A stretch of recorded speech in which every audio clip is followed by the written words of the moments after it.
Welcome to Popcorn Chat. I'm Kurt Jarvis. This week, I'm only doing one and only one review, and that is The Dark Knight Rises.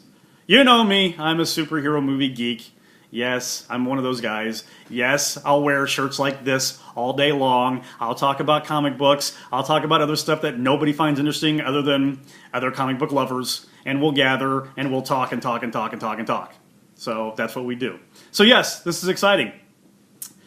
The Dark Knight Rises is the third installment from director Christopher Nolan. It stars Christian Bale as Bruce Wayne / Batman. Anne Hathaway is in this one, playing Catwoman. Tom Hardy plays Bane, the main villain. And of course it has the enigmatic and epic Michael Caine and Morgan Freeman. Oh, bow to them. Yes, because they're awesome. And they'll always be awesome. And don't forget Gary Oldman as Commissioner Gordon. Overall, I liked The Dark Knight Rises. Overall. I do think it was not as good as The Dark Knight. And a lot of people laugh at me when I say that because The Dark Knight was a really, really good movie. Throw out the fact it was a superhero movie. The Dark Knight was just a really good movie, period. The Dark Knight Rises had a few problems, I thought. One of them was exposition. When you have exposition that sounds like exposition, what I mean by that is like you're constantly having characters tell you their life story so they can get the story out and they don't have any other way of doing it. It always bothers me. And that was my one critique of The Dark Knight, was that I thought there was a couple of times where they had too much preachiness and too much exposition going on. The Dark Knight Rises tripled that. I mean, it had a lot of exposition. You're just sitting there constantly listening to what they're saying, and it's well written, it's well acted, and it's well spoken. It was just too much. To me, it was just too much. My biggest criticism of The Dark Knight Rises is that it lacks balance. It lacked the balance that The Dark Knight had. The Dark Knight was funny, it had good action, it had good stories, it had interesting characters, it was aggressive, it was fun, and The Dark Knight Rises was simply one long dramatic story. Actually, I take it back, it's about 7 long dramatic stories, but it kept going on. It was almost like it was more Bruce Wayne than it was Batman, and I didn't understand why there wasn't a better balance, because Christopher Nolan can do balance. When you make a movie like Inception, which was a Christopher Nolan film, and you balance that out, you can do something like this. But I'm also convinced that Christopher Nolan cannot direct a film unless it has at least 7 storylines in it. At least. Okay? He has to have multiple things going on, which makes you care about multiple people. So say, for instance, you don't like Anne Hathaway, which I have friends that don't like Anne Hathaway. I don't know why people don't like Anne Hathaway. I think she's brilliant. But if you don't like her, and every time she's on screen, you're like, oh my god, yeah, and that just bothers you, then you got 6 other storylines to choose from. So Christopher Nolan's good about doing that. I just wanted to see more balance. Believe it or not, I think there was not enough action and a little bit too much story in this by a hair. Okay, and I never say that. People that know me know I never say that. So there you go. I think there needed to be a little bit more fun. And it didn't seem like there was a lot of fun. There was times where it was, there was like some one-liners that were funny, and then you wouldn't get another one for like 35 minutes. And so I was like, okay. Another criticism I had is Bane himself. Tom Hardy was a great Bane. I'm not dogging him as an actor at all. It's just that I knew the character was going to be difficult because all you have a guy wearing a mask like this, and all you can see is his eyes, and the only thing you can really do is wink and move your, and that's all you can do as an actor. You can just look, you can stare. And you can blink. I mean, there's nothing you can do, facially for an expression.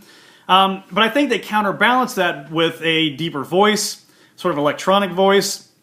But it was very booming, and it was very precise, and it was very intelligent.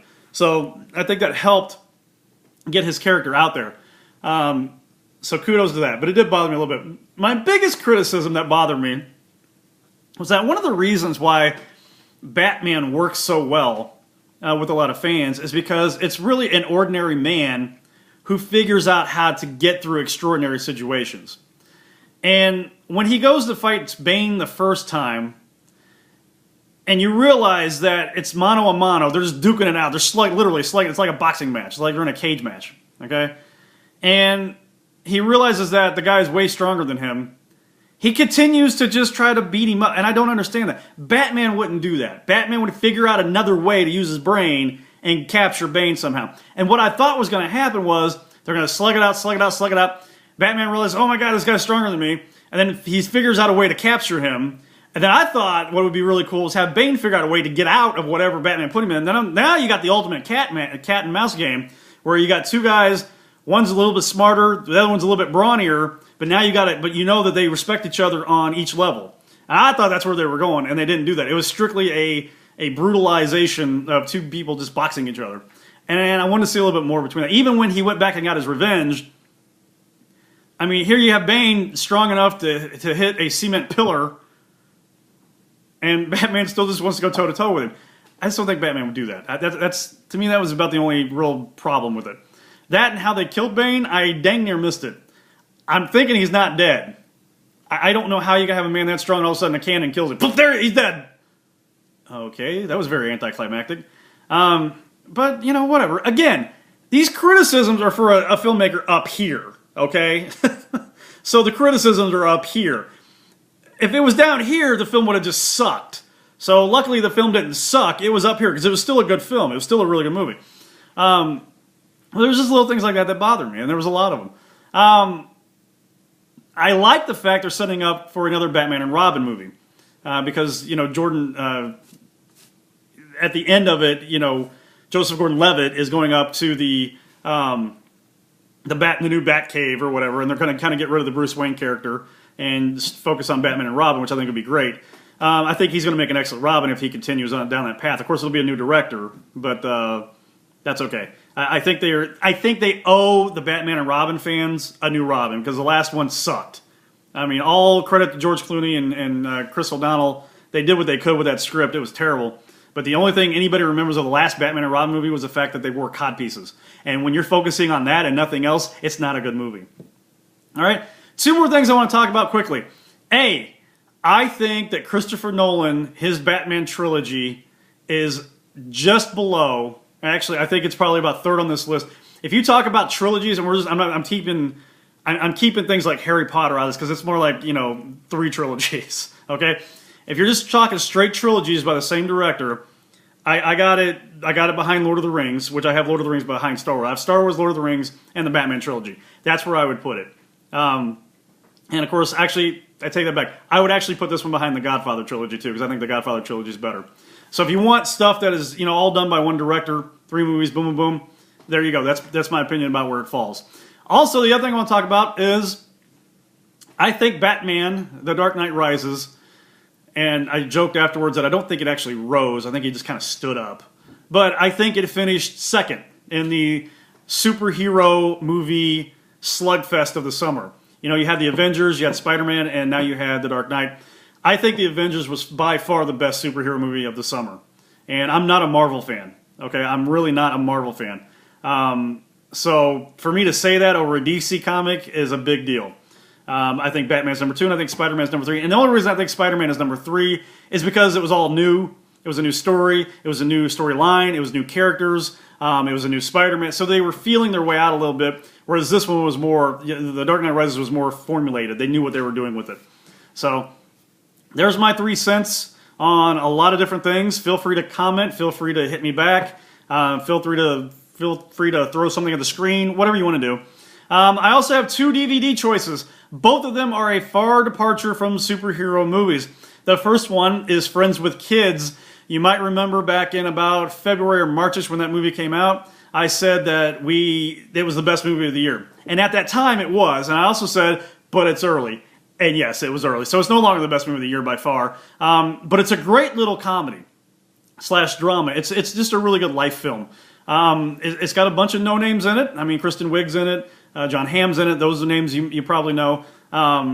But it's a really good movie. If you want something between you and your significant other to sit down and talk about something that will actually bring up a lot of conversation and debate within a relationship, Friends with Kids is a good one for you.